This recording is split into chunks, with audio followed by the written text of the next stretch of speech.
Hello everyone. Our project is IoT based safety gadget for child safety monitoring and notification system. First of all, to create the application, MIT App Inventor was used.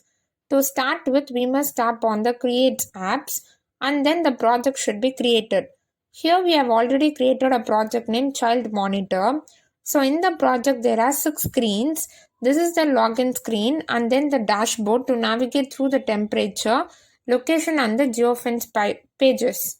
This page is to view the temperature and this is to view the current location of the child. After completing the front end part of the application, the back end is done. So here all the actions are required to obtain the temperature and location are done. After completing both the front end and back end, we must download the APK file. This APK file can be installed in our mobile phones. Now after installation, we should give the login credentials.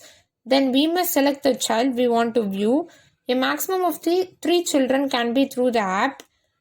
Afterwards, in the dashboard, we can view the contents like name, age, gender, parent's name of the respective child with their photo. At the bottom, there are 3 buttons to view the temperature, location and the geofence. When we tap on the temperature, we will see the temperature of the child when it is enabled. And then to see the location, tap on location. It will redirect to the location page where after clicking on the track location, it shows the current location of the child and the geofence is also shown, which is at the radius of 1000 meters from the marker.